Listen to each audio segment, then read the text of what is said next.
صلی اللہ علیہ وآلہ وسلم۔ حمد و صلات کے بعد خالق کائنات کی عطا سے فقط اس کی دی ہوئی توفیق سے ایک مرتبہ پھر ہم درس حدیث میں موجود ہیں۔ قبل اس کے کہ گفتگو کا آغاز کیا جائے، ایک مرتبہ اپنے آقا مولا صلی اللہ علیہ وسلم کی بارگاہ میں بلند آواز سے انتہائی محبت و خلوص کے ساتھ درود و سلام کے نذرانے پیش کیجیے۔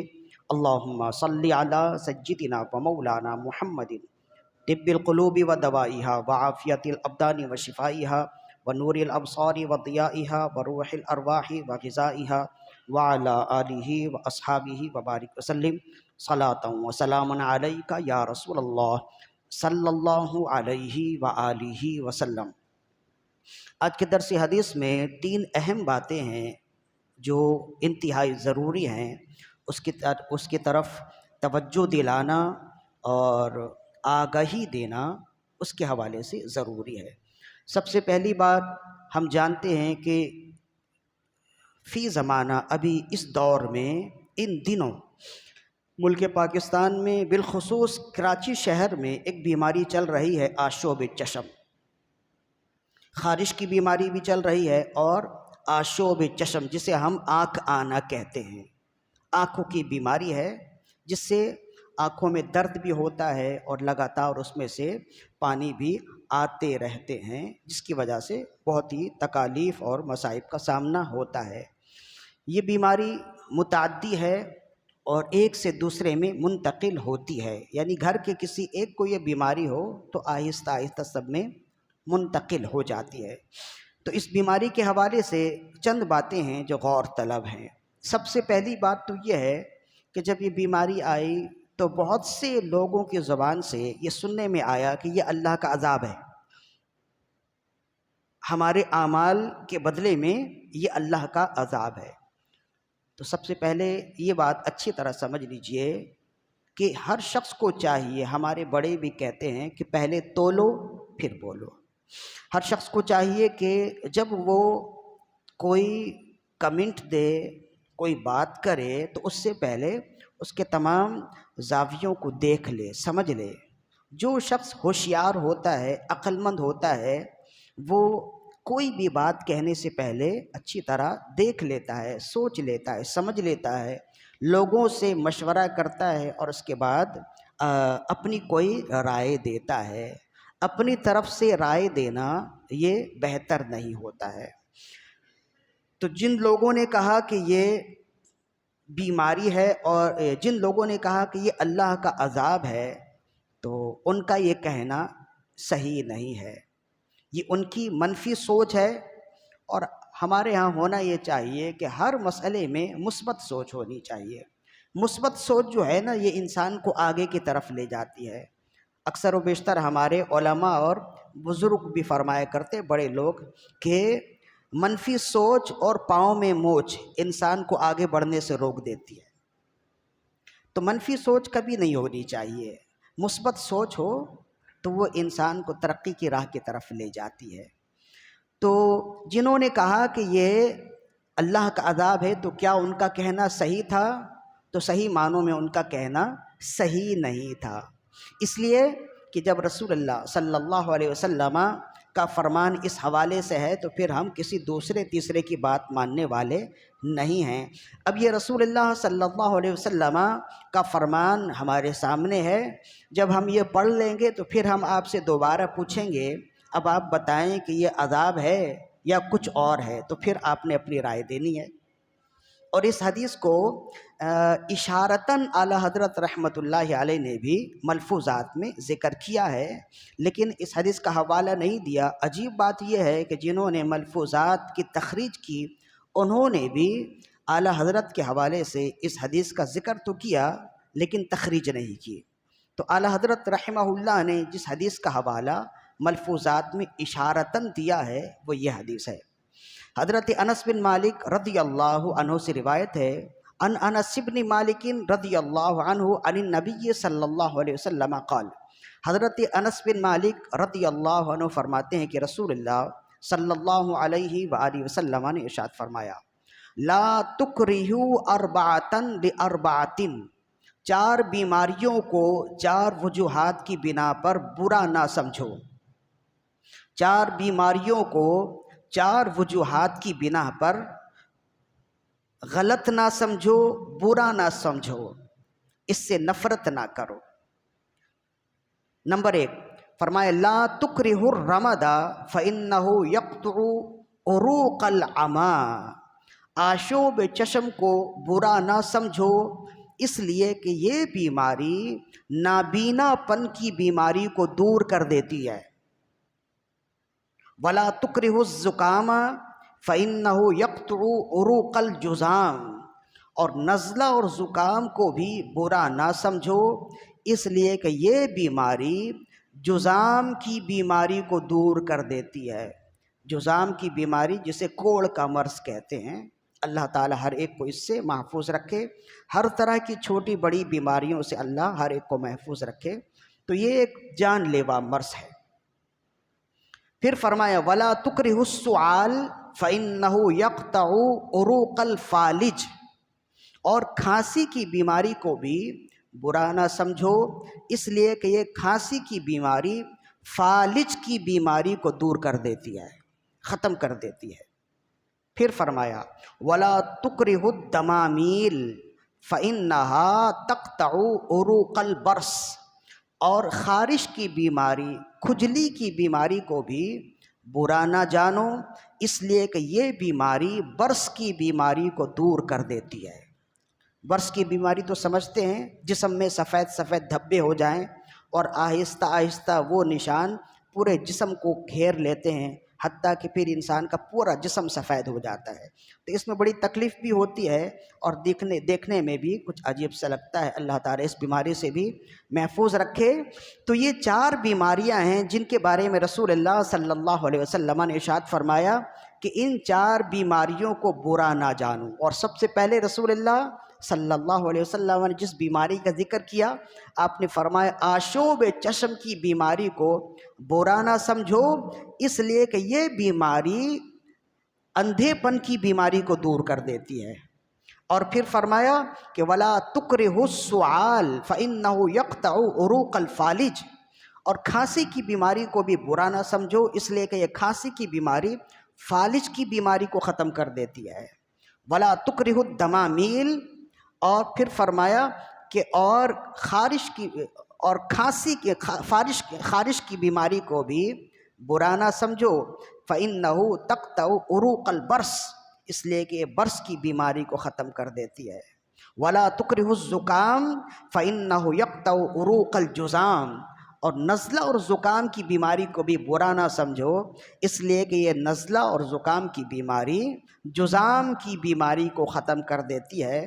تو جب رسول اللہ صلی اللہ علیہ وسلم نے یہ ارشاد فرمایا کہ کھانسی کی بیماری، زکام کی بیماری، خارش کی بیماری اور بالخصوص آشوب چشم کی بیماری، یہ دیکھنے میں تو تمہیں ناپسندیدہ لگتی ہے، لیکن اصل میں یہ بڑی بیماریوں کو ختم کرنے والی ہے، اور اسے برا نہ سمجھو۔ اب آپ بتائیں، اس حدیث کے بعد اگر کوئی شخص کہے کہ یہ اللہ کا عذاب ہے تو وہ غلط ہوگا نا؟ اسی وجہ سے ہم نے کہا کہ بعض اوقات چھوٹی مصیبت بڑی مصیبتوں کو دور کر دیتی ہے، اسی طرح چھوٹی چھوٹی بیماریاں بڑی بڑی بیماریوں کو دور کر دیتی ہیں۔ یہ اللہ تعالیٰ کا نظام ہے کہ وہ چھوٹی بیماریوں کے ذریعے سے بڑی بیماریوں کو دور کر دیتا ہے۔ لہذا سب سے پہلی بات تو یہ سمجھ میں آئی کہ ہمارے ہاں یہ جو ہوا چل رہی ہے آشوب چشم کی، تو یہ اللہ کا عذاب نہیں، یہ اللہ کی جانب سے ایک بہت بڑی رحمت ہے۔ لہذا اس رحمت کو سمجھ کے اس بیماری کو برداشت کریں گے تو انشاءاللہ صبر کی وجہ سے ثواب بھی ملے گا۔ اور پھر رسول اللہ صلی اللہ علیہ وسلم کی جانب سے یہ بشارت بھی موجود ہے کہ آشوب چشم کی بیماری یہ اندھے پن کی بیماری کو ختم کر دیتی ہے۔ ایک بات ہو گئی۔ اب دوسری بات یہ ہے کہ اب یہ بیماری اگر آ جائے تو اس کا علاج کیا ہے؟ تو اس کا ایک تو یہ ہے کہ کوئی علاج نہیں، یہ موسمی بیماری ہے، وائرل بیماری ہے، 2-3 دنوں میں خود ہی ختم ہو جاتی ہے۔ اور اطباء نے اس کا سب سے اچھا علاج بتایا، ٹھنڈے پانی سے اپنی آنکھوں کو دھوتا رہے، تو درد میں بھی افاقہ ہوگا اور پانی کا گرنا بھی ختم ہو جائے گا۔ اور اگر عرق گلاب مل جائے، صحیح والا عرق گلاب ہو تو وہ استعمال کیا جائے۔ مارکیٹ سے، بازار سے عرق گلاب لے کر آنکھوں میں نہ لگائیں، اس لیے کہ یہ بہت ہی نازک عضو ہے۔ بازاروں میں ملنے والے عرق گلاب آپ کو معلوم نہیں ہیں یہ اصل ہیں یا نقل ہیں، ان میں کون سا کیمیکل ہے۔ آنکھیں تو بہت نازک چیز ہے نا، لہذا ان چیزوں میں آنکھوں کے حوالے سے بازاری چیزوں پر اعتماد نہ کریں۔ عرق گلاب گھر میں بنانا بہت آسان ہوتا ہے، اور ہمارے جو پرانے تھے نا، دادیاں نانیاں تھیں نا، تو وہ یہ ساری چیزیں بنا کر رکھتی تھیں۔ عرق گلاب ہے، اچار ہے، سرکہ ہے، یہ ساری چیزیں ہمارے گھروں میں موجود ہوتی تھیں۔ اب تو یہ ہے کہ مشین کا زمانہ ہے، تو اب جب یہ کہا جائے یہ ساری چیزیں گھر میں بناؤ تو عجیب سی بات لگتی ہے۔ خاتون خانہ کو بھی اگر کہا جائے عرق گلاب بناؤ تو انہیں بھی نہ آئے۔ تو یہ بہت آسان چیز ہے، اور یہ اگر نہ آئے تو یہ گوگل ہمارے پاس ہے، اسے سرچ کریں یوٹیوب میں تو ایک نہیں بلا مبالغہ سینکڑوں آپ کو مل جائیں گے کہ عرق گلاب کیسے بنائیں۔ تو یہ گھر میں بنا لیں، بہت آسان ہے، کوئی بڑے تیر مارنے کی ضرورت نہیں ہے۔ تو عرق گلاب گھر میں بنا کر رکھیں، ایسے بھی بڑے فوائد ہیں اس کے، کھانے پینے کی چیزوں میں بھی خوشبو کی وجہ سے یہ ڈالنے کے لیے بہت اچھے ہوتے ہیں۔ اصلی عرق گلاب گھر میں بنا لیں اور آشوب چشم والے کے آنکھوں میں لگائیں، 1-2 دن میں افاقہ ہوگا، درد بھی ختم ہو جائے گا۔ اور سب سے بڑھ کر اطباء نے فرمایا کہ ٹھنڈے پانی کا، اس کو ٹھنڈے پانی سے لگانا آہستہ آہستہ آنکھوں میں، یہ بہت بہتر ہوتا ہے۔ تو اب اس کا ایک علاج تو یہ ہے طبیبوں کے حوالے سے۔ ایک روحانی علاج کیا ہے؟ تو روحانی علاج کے حوالے سے 3 اس کے علاج ہیں روحانی۔ ایک تو یہ ہے جو اعلیٰ حضرت رحمہ اللہ نے ارشاد فرمایا، جو ملفوظات میں موجود ہے، سب سے پہلے اسی سے آغاز کرتے ہیں۔ ملفوظات میں ہے، ایک واقعہ لکھا اعلیٰ حضرت رحمہ اللہ نے کہ آپ کے پاس کچھ لوگ آئے، ایسے ہی ملاقات کے لیے آئے، تو ان کے پاس کچھ کتابیں تھیں۔ تو آپ نے ان سے پوچھا کہ یہ کون سی کتاب ہے؟ تو انہوں نے کہا یہ دعاؤں کی کتابیں ہیں، بزرگوں سے منقول جو دعائیں ہیں وہ اس میں موجود ہیں، میں اسے پڑھتا ہوں۔ تو اعلیٰ حضرت رحمہ اللہ نے فرمایا اچھی بات ہے، بزرگوں سے منقول دعائیں بھی بہت زود اثر ہوتی ہیں، مجرب ہوتی ہیں۔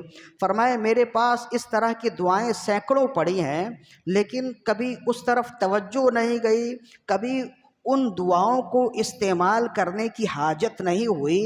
میری ساری بیماریاں، میرے سارے معاملات رسول اللہ کے بتائے ہوئے دعاؤں سے ہی ختم ہو جاتے ہیں۔ رسول اللہ صلی اللہ علیہ وسلم نے جو دعائیں ہمیں تعلیم دی ہیں، میری ساری بیماریاں، میرے سارے مسائل رسول اللہ کے بتائی ہوئی دعاؤں کی وجہ سے ہی حل ہو جاتے ہیں۔ پھر آپ نے فرمایا ایک وقت تھا جب لڑکپن کا زمانہ تھا تو مجھے آشوب چشم بہت زیادہ ہوتے تھے اور بڑی تکلیف ہوتی تھی، اس لیے کہ مزاج میں بھی گرمی ہے تو مجھے بڑی تکلیف ہوتی تھی۔ تو کہتے ہیں ایک مرتبہ حدیث شریف پڑھتے ہوئے یہ حدیث ذہن نظر سے گزری کہ رسول اللہ صلی اللہ علیہ وسلم نے ارشاد فرمایا کہ جو شخص کسی مصیبت زدہ کو، کسی بیمار شخص کو دیکھ کر یہ دعا پڑھ لے تو زندگی بھر کبھی بھی وہ مصیبت اور وہ بیماری اس شخص کو نہیں لگے گی۔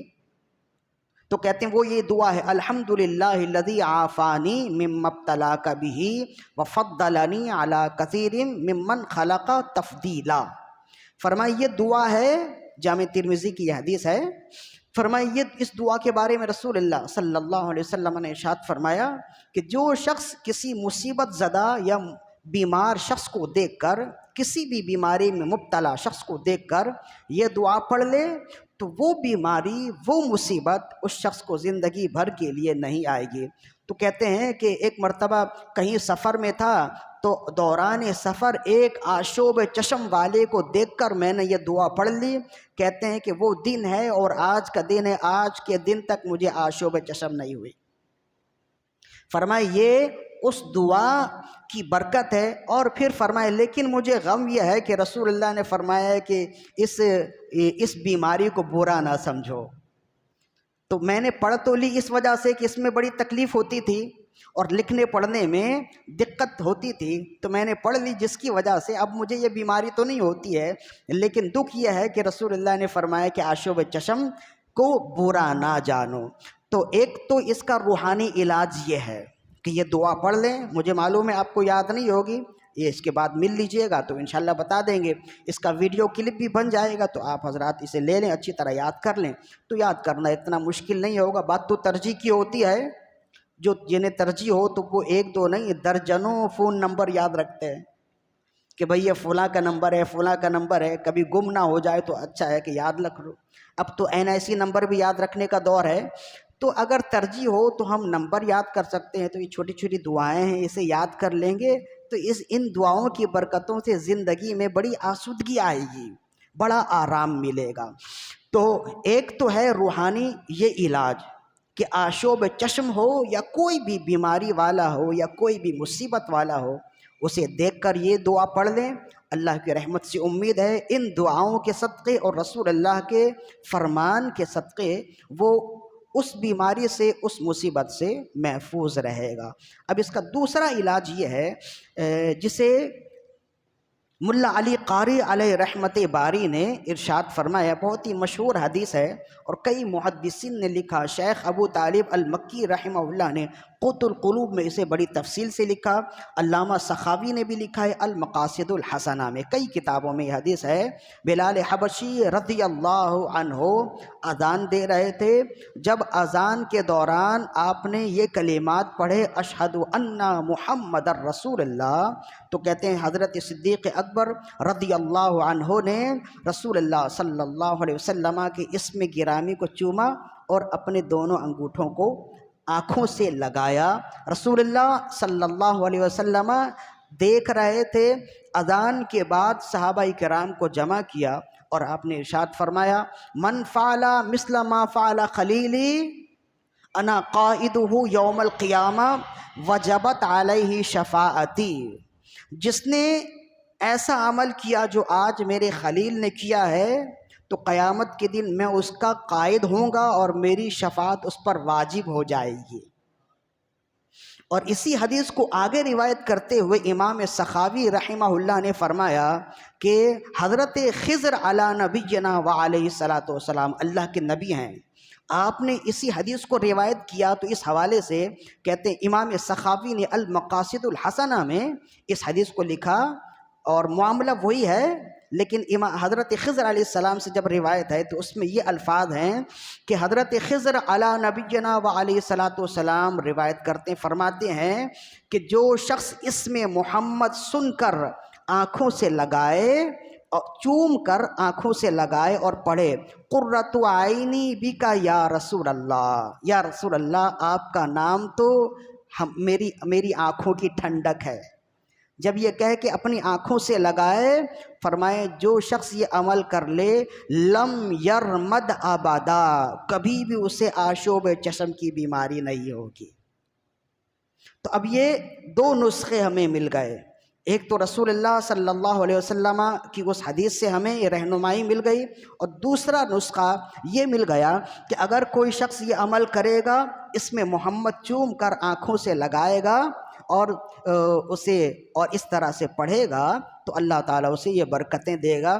تو اب اس سے ایک بات تو یہ ثابت ہوئی کہ نام محمد میں کتنی برکت ہے، اور دوسری بات یہ ثابت ہوئی کہ اعمال اہل سنت اور عقائد اہل سنت میں کتنا حسن ہے، کہ جو عقائد اہل سنت کے ساتھ اعمال کر رہا ہوتا ہے اس کا باطن بھی بیماریوں سے صاف ہو جاتا ہے اور اس کا ظاہر بھی بیماریوں سے پاک ہو جاتا ہے۔ اب بعض ایسے ہیں جو اس میں محمد سن کر چومتے نہیں، اور یہ فرض و واجب بھی نہیں ہے، جو نہیں چومتا وہ بھی پکا مسلمان ہے، جو نہیں چومتا وہ بھی پکا سنی ہے، اس میں کوئی اختلاف نہیں ہے، یہ محبت کی بات ہے۔ اور اب یہ ہے کہ ابھی چونکہ یہ بیماری چل رہی ہے، لہذا اب تو ہم تو یہی مشورہ دیں گے جو کل تک نہیں چومتے تھے اب چوم لیں، تاکہ اس میں محمد کی برکت ملے، باطن تو پاک ہے مزید اور پاک ہو جائے تو ظاہر بھی مزید اچھا ہو جائے، اس سے اعمال کی اصلاح بھی ہو جائے گی اور جسم کی اصلاح بھی ہو جائے گی نا۔ تو یہ عمل بھی کریں، دو اس میں روحانی عمل ہو گئے۔ تیسرا عمل جو قبلہ پیر و مرشد حفظہ اللہ نے بیان کیا، آپ نے فرمایا کہ اللہ کا ایک نام ہے یا مقیت، یا مقیتو، فرمایا جسے آشوب چشم کی بیماری ہو جائے، یا مقیتو 10 بار پڑھے اور اپنی انگلیوں پر دم کرے، آنکھوں پر لگائے، پانی میں دم کرے، ٹھنڈے پانی میں دم کرے، آنکھوں میں لگائے، پانی میں دم کرے، پی جائے، یا مقیتوں کا ورد کرتا رہے 10 بار کی حیثیت سے، 10 بار کے تکرار کے ساتھ، وقتاً فوقتاً انشاءاللہ آہستہ آہستہ آشوب چشم کی بیماری میں کمی آ جائے گی، درد میں کمی آ جائے گی، تکلیف میں کمی آ جائے گی، اور یہ بیماری ختم ہو جائے گی۔ تو یہ ایک تو اس کا علاج ہم نے بتایا، جسمانی طبی علاج اس کا بتایا، اور 3 اس کے علاج بتائے، روحانی علاج بتائے۔ اب آخر میں ایک مسئلہ ہے کہ اس حوالے سے فقہی مسئلہ کیا ہے، اس کی شرعی حیثیت کیا ہے۔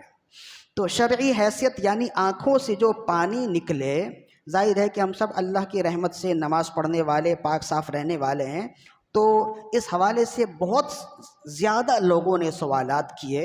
اب تو سوشل میڈیا کا زمانہ ہے، پہلے تو علماء سے پوچھنے کے لیے ان کے حجرے میں مسجد جانا پڑتا تھا، اب تو یہ ہے کہ گھر بیٹھے ہی انہوں نے وائس کر دیے، اور اب انتظار ہے۔ اور ہر شخص کو ایسا معلوم ہوتا ہے کہ جو مفتی صاحب ہیں وہ بالکل اس کے سوال کے انتظار میں بیٹھے تھے کہ ابھی سوال کیا اور ابھی جواب آ جائے گا۔ سچی بات یہ ہے، اگر وائس آ جائے تو ڈر سے ہم سنتے نہیں ہیں، اگر سن لیا تو پھر وہاں پہ ٹک لگ جائے اور اسے معلوم ہو جائے کہ جناب امام صاحب نے، مفتی صاحب نے سن لیا ہے۔ اب جیسے ہی سن لیا تو فوراً میسج آنے لگ گئے کہ جواب۔ اب بندہ ہر وقت تو فارغ نہیں ہوتا ہے نا، وائس کرنے کے لیے ماحول بھی پیسفل چاہیے، ذہن بھی صحیح چاہیے۔ اب گاڑی میں بیٹھے ہوئے یا راستوں میں ہے تو ہم وائس کیسے کریں؟ اگر وائس کر بھی دیں تو آپ کو سمجھنا ہے، تو یہ ہے کہ چلتے چلتے یہ بھی سمجھ لیجئے کہ آپ کا کام ہوتا ہے سوال کر دینا اور پھر انتظار کریں تسلی سے۔ جب آپ کا سوال سن لیا جائے گا تو وقت پر انشاءاللہ جواب بھی دے دیا جائے گا۔ ہم تو اسی کام کے لیے ہیں، لیکن یہ ہے کہ آپ ہی سوال کرنے والے نہیں ہیں، بہت سارے ہوتے ہیں۔ جب اس طرح کے معاملات ہوتے ہیں نا تو سوالات بہت آتے ہیں۔ تو اب یہ ہے کہ اس حوالے سے شرعی رہنمائی کیا ہے، تو یہ سمجھ لیجئے آنکھوں سے نکلنے والے پانی کئی طرح کے ہوتے ہیں، تو 2 لفظوں میں اگر کہہ دیا جائے یہ حرام ہے، حلال ہے، جائز ہے، ناجائز ہے، تو یہ نامناسب ہوگا۔ اگر آنکھوں سے نکلنے والے پانی کے رنگ کے نہیں ہیں اور اس میں بدبو بھی ہے، تو وہ چاہے دکھتی آنکھ سے آئے، چاہے درد کے ساتھ آئے یا بغیر درد کے ساتھ آئے، وہ پانی ناپاک ہے اور اس سے وضو ٹوٹ جاتا ہے۔ اگر وہ پانی کے رنگ کا نہ ہو اور اس میں بدبو ہو، تو یہ نہیں دیکھا جائے گا کہ آنکھوں سے درد کے ساتھ پانی آ رہا ہے یا بغیر درد کے ساتھ آ رہا ہے، تو اس وقت وہ پانی ناپاک ہوگا۔ اگر وہ آنکھوں سے نکل کر بہہ جائے تو وضو ٹوٹ جائے گا۔ ایک بات ہو گئی، ایسا بہت کم ہوتا ہے۔ اور اگر وہ پانی، اس کا رنگ ایسا ہی ہے جیسے آنکھوں سے نکلنے والے پانی کا ہوتا ہے، اور وہ پانی آنکھوں سے نکل رہا ہے لیکن درد کے ساتھ نہیں نکل رہا، تو پھر وہ پانی وضو نہیں توڑتا۔ جیسے آنکھوں سے نکلنے والے آنسو ہیں، چاہے وہ خوشی کے ہوں چاہے غم کے ہوں، تو آنکھوں سے درد کے لیے تو نہیں نکلتے، وہ تو دل کے درد سے نکلتے ہیں نا، تو وہ وضو نہیں توڑیں گے۔ تیسرا پانی وہ ہے جو آنکھوں میں تکلیف کی وجہ سے نکلتا ہے، جیسے آشوب چشم ہے، تو جیسے آشوب چشم ہو جائے تو بہت زیادہ پانی نکل رہے ہوتے ہیں، تو اس کو سنبھالنا بھی بسا اوقات مشکل ہو جاتا ہے۔ تو آشوب چشم سے نکلنے والا پانی یہ درد کے ساتھ نکلتا ہے، اس وجہ سے یہ پانی ناپاک ہوتا ہے، یہ آنکھوں سے نکل کر اگر بہہ جائے گا وضو ٹوٹ جائے گا۔ تو اس حوالے سے جو نماز پڑھنے والے ہیں بہت احتیاط کرنا چاہیے کہ جیسے ہی نماز کا وقت آئے، اگر آشوب چشم ہے جلدی سے وضو کریں اور کوشش کریں کہ اور پانی آنکھوں سے نہ آئے۔ اور علماء نے فرمایا اگر آنکھیں بند کرنے سے پانی رکتا ہے تو آنکھیں بند کرنا واجب ہے، آنکھیں بند کر کے جلدی سے نماز پڑھ لیں۔ اگر مسجد میں آنا دشوار ہے، گھر میں ہی نماز پڑھ لیں۔ لیکن اگر ایسی کیفیت ہے کہ آنکھوں سے درد کے ساتھ آشوب چشم کی وجہ سے پانی نکلنا رکتا ہی نہیں ہے، یعنی نماز کے وقت میں بھی وہ رکتا نہیں، تو پھر ایسے شخص کو معذور شرعی کہتے ہیں۔ تو اب اس کا حکم یہ ہے کہ یہ معذور ہے، تو اب اس کا حکم یہ ہے کہ وہ ہر نماز کے لیے تازہ وضو کر لے، اور پھر اس بیماری سے درد کے ساتھ پانی نکلنے کے باوجود اس کا وضو نہیں ٹوٹے گا۔ کسی اور سبب سے تو ٹوٹ جائے گا، اس وجہ سے نہیں ٹوٹے گا۔ جیسے ہی نماز کا وقت ختم ہو جائے گا اس کا وضو خود بخود ختم ہو جائے گا۔ ایسا بہت کم ہوتا ہے، ورنہ اکثر و بیشتر ایسا ہوتا ہے کہ کبھی تکلیف زیادہ ہوتی ہے تو آنکھوں سے پانی بہت زیادہ آ رہے ہوتے ہیں، دوا وغیرہ یا ٹھنڈا پانی جب ڈال لیا جائے تھوڑی دیر کے لیے، گھنٹے 2 گھنٹے کے لیے پانی نکلنا رک جاتا ہے۔ تو ہم نے جو بتایا نا کہ یہ مسلسل پانی نکلتا رہے